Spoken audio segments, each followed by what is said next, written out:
Hello again, I'm Eric, and today I will explain how to work with materials in Delphi FireMonkey using Gorilla 3D add-on.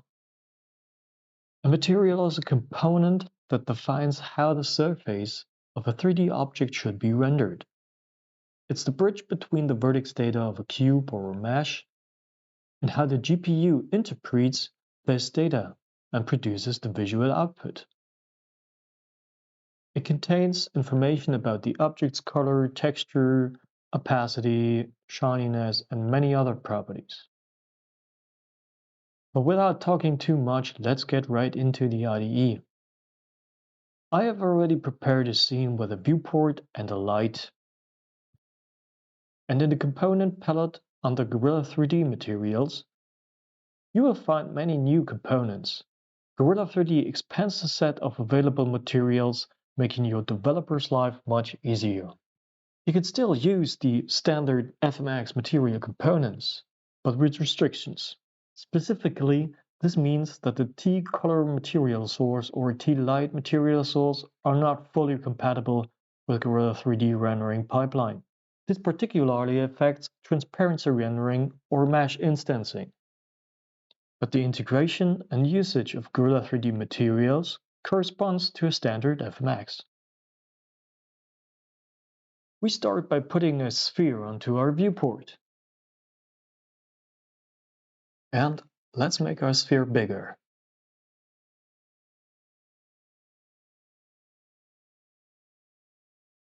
In this tutorial, we will limit to using Gorilla 3D materials. First, let's assign the simplest material, a Lambert material source, to our sphere. We put the component onto our form, and as in standard FMX, we assign a material via the material source property. Our sphere becomes black, because by default texture rendering is enabled for Gorilla materials, and we have not added any texture to our Lambert material source yet. At this point, we should differentiate between material source and material. While the material is the low-level component that's responsible for building shaders that are used by the GPU to render the 3D object, the material source is the user interface to configure this material. In most cases, only the material source is accessible to the user. In this first example, we only want to render the sphere simple and fast with a color. To do so, let's deactivate the Use Texture 0 property in our Lambert material source. Texture 0 is the main texture for diffuse coloring and activated by default because in most cases you'd like to render a texture. Afterwards, we select the random color in the diffuse property.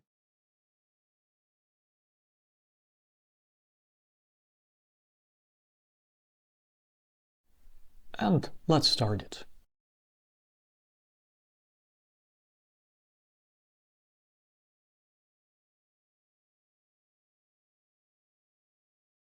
All right.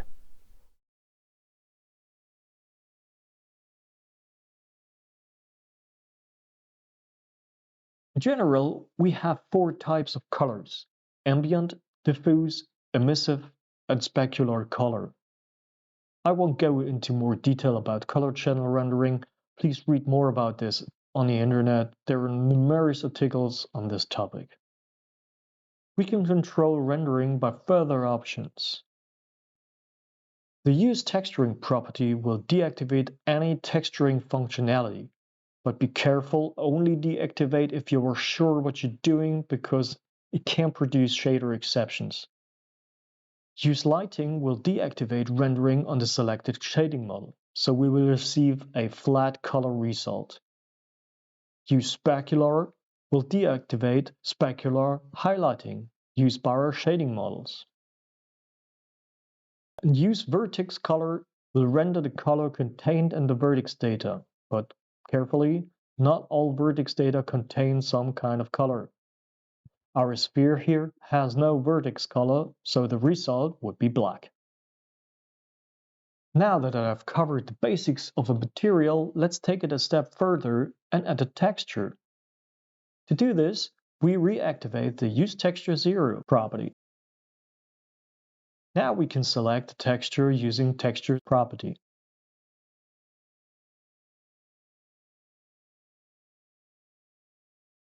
It should be noted that we are currently in the IDE at design time, and therefore we're using Delphi's memory. If we now load a texture at design time, the memory can quickly be exhausted in case of using large or many textures.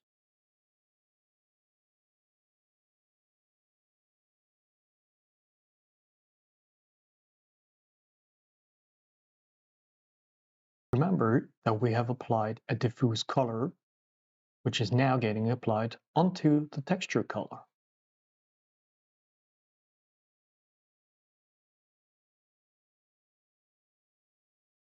Gorilla 3D materials are all inherited from the base class called Gorilla Default Material Source, and nearly all the available materials in the palette expanded. The core component provides basic functions such as light computation, texture color management, reflection and refraction handling, normal and parallax occlusion mapping, and shadows. This means that you don't have to reprogram those core functions over and over again, because they also become very complicated very quickly. The T-Gorilla Lambert material source is inherited from the mentioned base class. But what does Lambert mean here? We offer the most popular shading models, Lambert, Phong, Blinn Phong, and physically based rendering. Shading models are a mathematical function that determine how light, shadow, shine, reflections, or refraction are displayed on a surface. The shading model directly determines the look of your game or application. While Lambert, Phong, and Blinn Phong are simple and very fast methods, physically based rendering, in short PBR, is an attempt to achieve the most realistic result possible. But it's very expensive in rendering. In the next step, we expand our demo a bit more. A popular material is normal or bump mapping.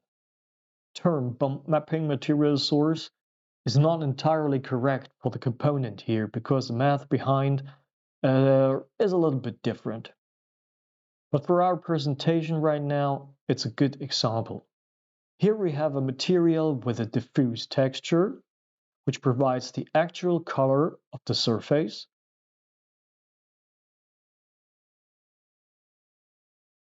We have a normal map, which simulates a depth effect.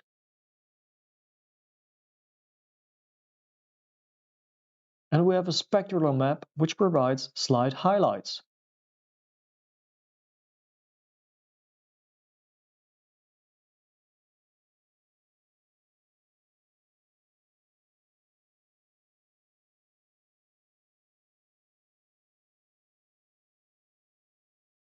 Normal mapping is a simple and quick function to achieve a depth effect. However, the effect becomes less effective as the angle becomes steeper. To improve this problem, we can use the so-called parallax occlusion mapping, or in short, POM. We put a POM material source component onto our form and connect it to the sphere.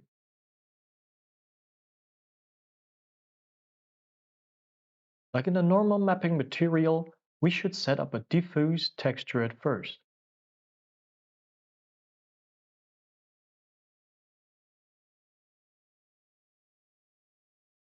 And afterwards, we also have to load a normal map, which is also needed for parallax occlusion mapping.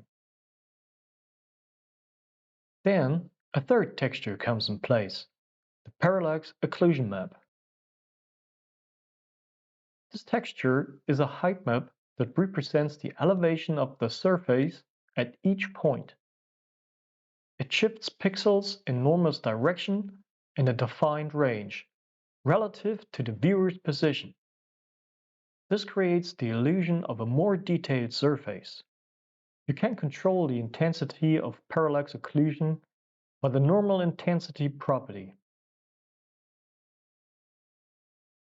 And the parallax levels property allows to increase or decrease the pixel shifting levels.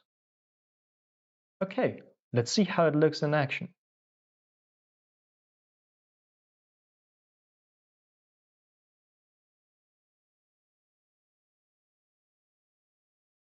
The rendered surface has much more depth than the normal mapping, as we can see. Having a steeper angle works quite well, until a certain angle reaches. Then we can see the parallax shifting levels.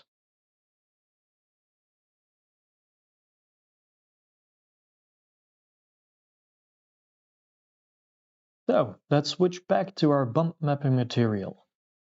While normal mapping and parallax occlusion mapping simulate visual depth in a fragment shader, displacement mapping is helpful to directly influence the vertex position in the vertex shader. By that, we can achieve a more realistic result. Because displacement mapping influences the vertex position directly, we will need much more vertices in our sphere. We can increase them by the subdivisions axes and subdivision heights property.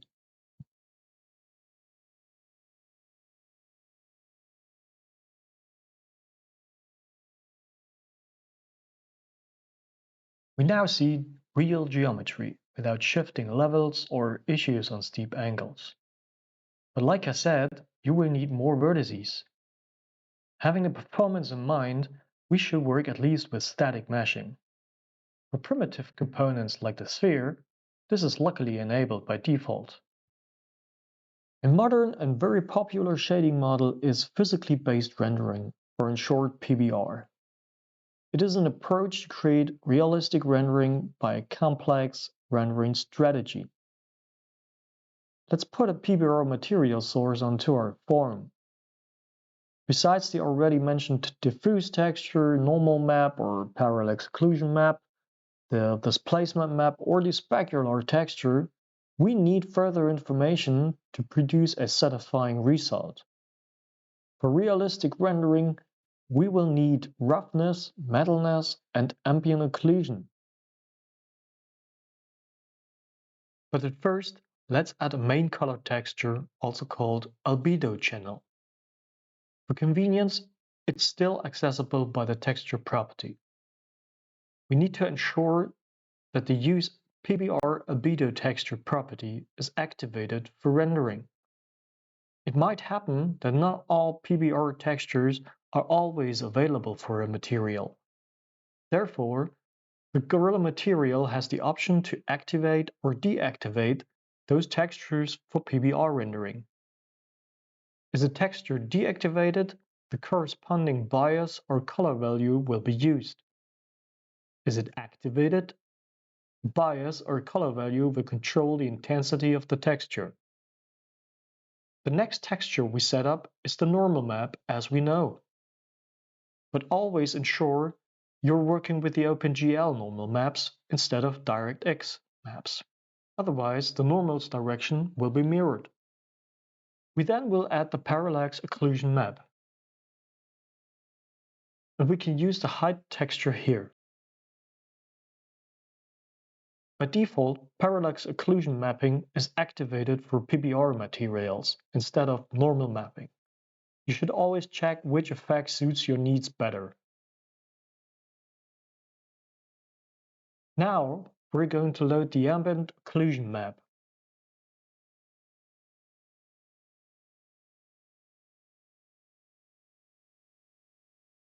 The AO bias property value showing us 1 for complete ambient occlusion mapping. The mentioned metalness texture defines how metallic a material looks like. For this demo, metalness is nearly black, so no metallic look, and we're leaving the metallic bias at 0.25. Finally, we're heading down to the roughness texture. This defines how rough or uneven a surface is. The more rough, the less reflection appears, and vice versa.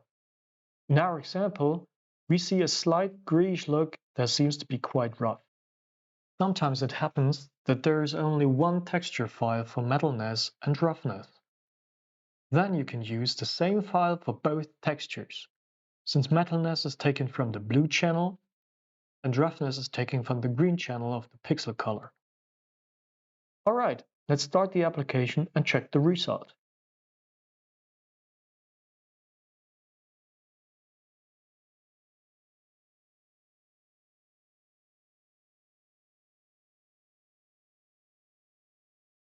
I'm not very happy with the parallax occlusion mapping result, so let's reduce the normal intensity a bit.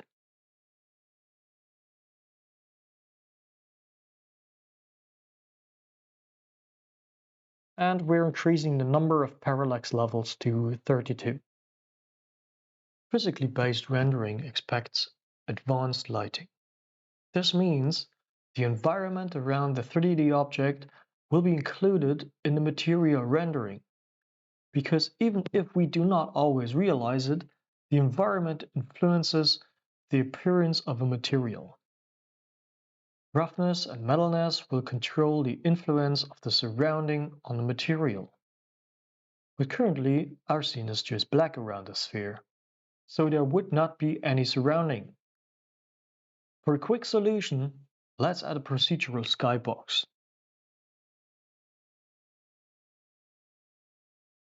To receive a so-called environment map, we need an additional component, the T-Gorilla Render Pass environment. In this tutorial, I don't want to go into details about render passes, as another tutorial would be more helpful. But in short, the T-Gorilla Render Pass environment component renders the environment at a certain position and 360 degrees. And this is done before the main loop is rendered.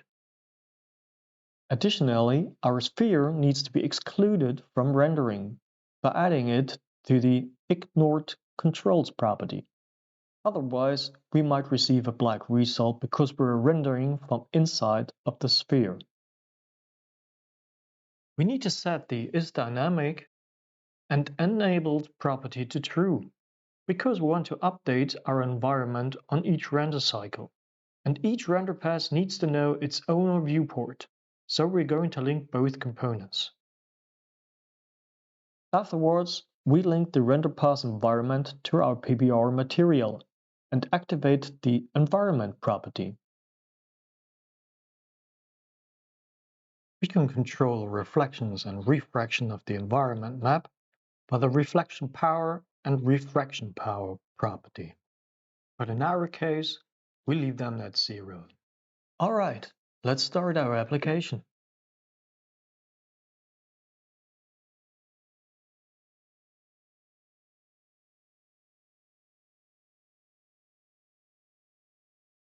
The material looks nice.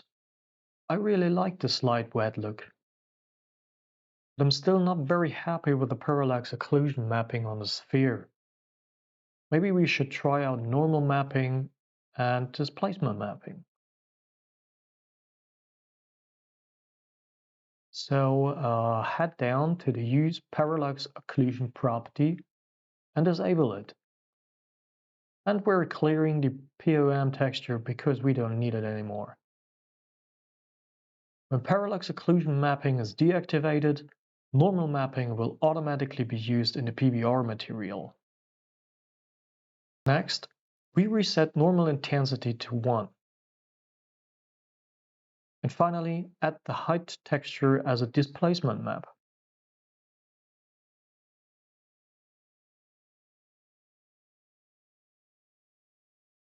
We can also adjust the intensity of each displacement axis separately. And start again.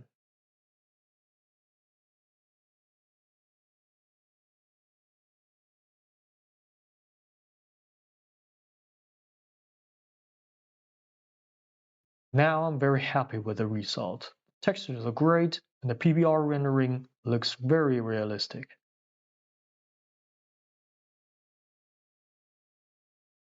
Physically based rendering and environment mapping is nice, but very expensive in rendering. So sometimes we should think about using simple materials and also simple planar reflection or refraction, for example for water planes or reflective surfaces. For the following things, it is better to switch our light source to point light. Then we're going to add a plane to our scene. And we are choosing the T-Gorilla plane because it's faster than the standard FMX component. Let's make it bigger, with a height of 15 and a width of 25. And we rotate it on the x-axis by 90 degrees. Last, move it down on the y-axis to use it as reflective surface under our sphere. Then, we are reusing our Lambert material source here. For planar reflection, we can use the T-Gorilla render pass reflection component.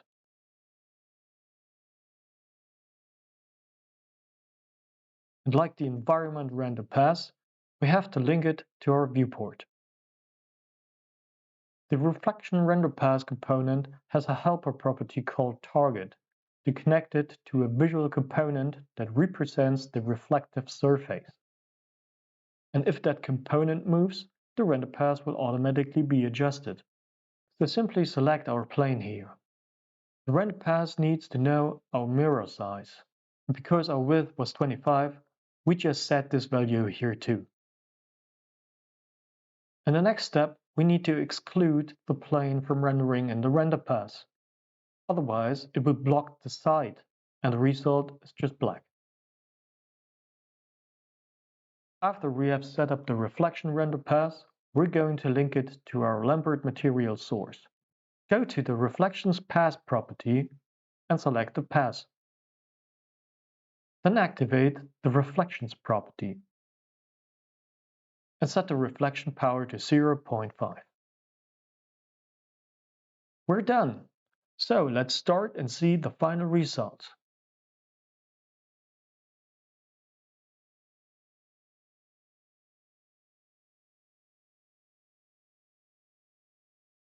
This is looking great. But remember, this is only planar reflection, which has its limitations, especially on steep angles. But for now, I'm quite happy with the result. We cannot cover all Gorilla materials in this one tutorial. Some of these require further explanations that go beyond the scope here. Instead, I would like to talk about further general features. For each default material source, you can control the brightness.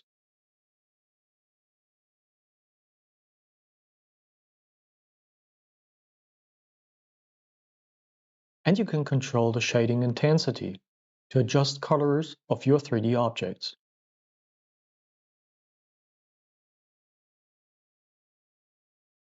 And besides that, you can also apply tone mapping to each material at runtime. To do so, let's set up a form create event. Alright? But at first, we need to include the Gorilla Dev Types unit.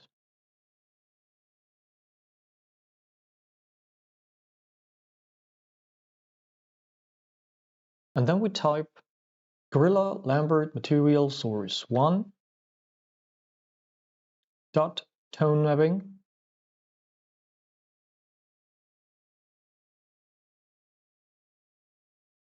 and set the T-Gorilla tone mapping.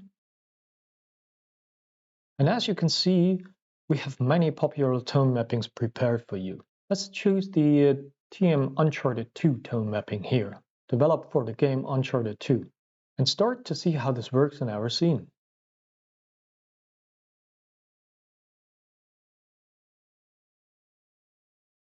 On our plane, the colors are now slightly different than before.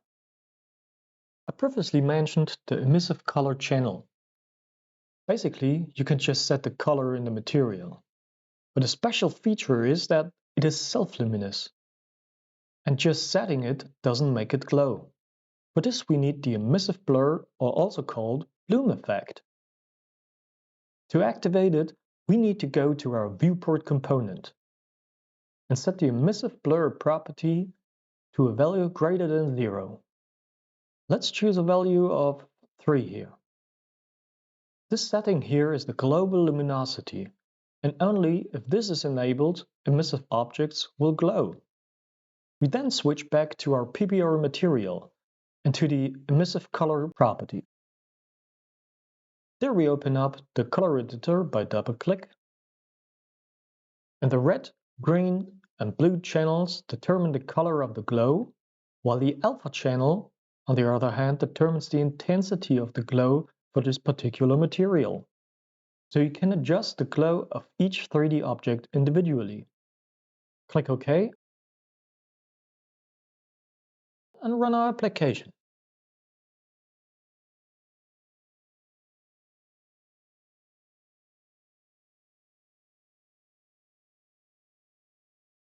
Another material property that is controlled via the viewport is volumetric fog. Let's switch to our viewport. There, we can activate the fog property. By default, linear fog is configured, which can be adjusted at runtime using the fog mode property. And by the T-Gorilla fog mode type, you can choose from two further exponential fog modes. The fog start property defines the start of the fog, and fog end defines the limit based on the camera position. So setting the start to 1 means the fog starts 1 meter away from the camera. And setting the end to 50 means the fog ends at 50 meters from the camera's position. We can also configure the color of the fog. And we select the red to really see our fog. The fog density value does not work with linear fog, but only with the other exponential variants. So let's see how it works.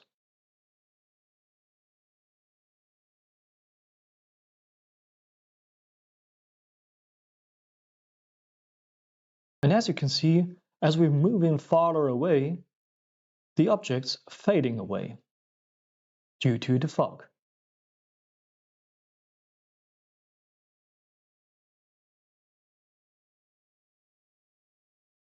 One feature that distinguishes Gorilla 3D from standard FMX is that you can extend shaders at design and runtime. More specifically, you can write real shader code in OpenGL shader language. We offered the possibility to extend the vertex shader and the fragment shader at design time. As an example, we could extend the vertex shader of our sphere and generate a wobble effect. The example code for this effect can be found on our documentation website. So let's go to the website docs.gorilla3.de, and here we're finding the code under version 1.1, materials, default material, and at changing shaders at design time. We're copying this code here to make it quicker. Afterwards, we go back to the IDE and into the PBR material, which is currently assigned to the sphere. There we find the vertex shader property at the bottom. We open the text editor and find an empty GLSL function, which is getting called by our shader. And here we can now replace the code with our example code.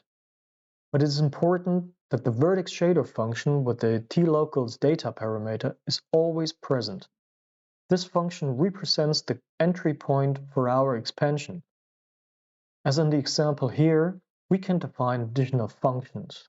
The available GLSL variables of the data structure, which you can use in the code, can also be found on the documentation website. Alright, click OK. Since this is an animated and time-dependent effect, we have to make a setting in our material. We need to enable the measure time property. Only then time values are available and usable in the shader. Okay, let's start it.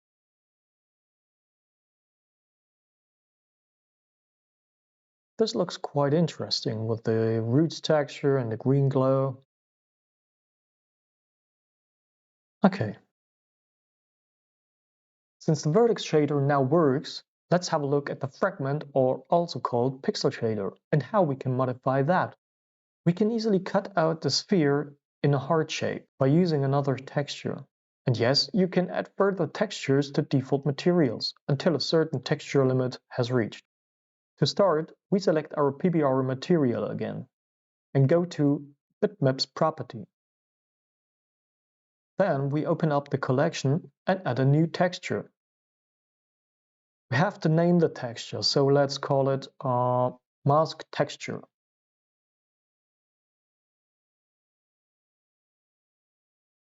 And check if the texture is in the pixel shader and it's a texture 2D. Then load the transparent PNG image from file.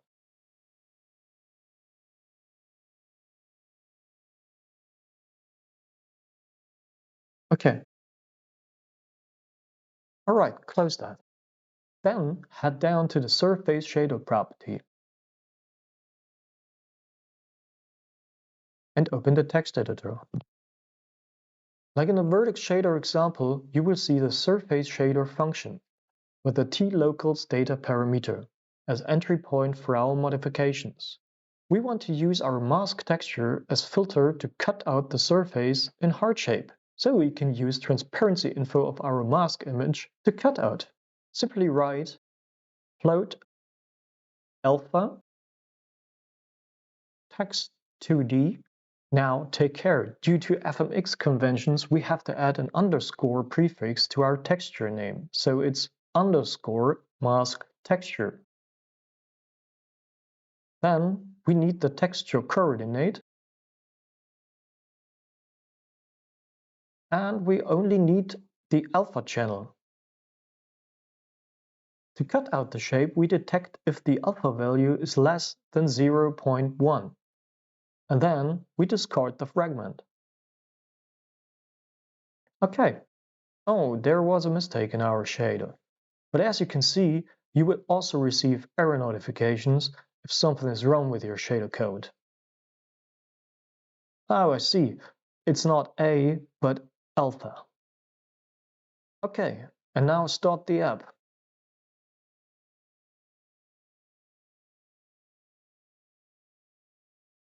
We have to move the camera a bit to see the heart. But here it is. Great. Modification at design time is an easy and quick way.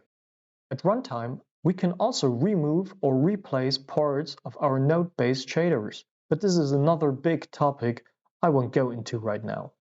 I think it's a perfect ending for our tutorial here. Hope it was helpful. See you soon.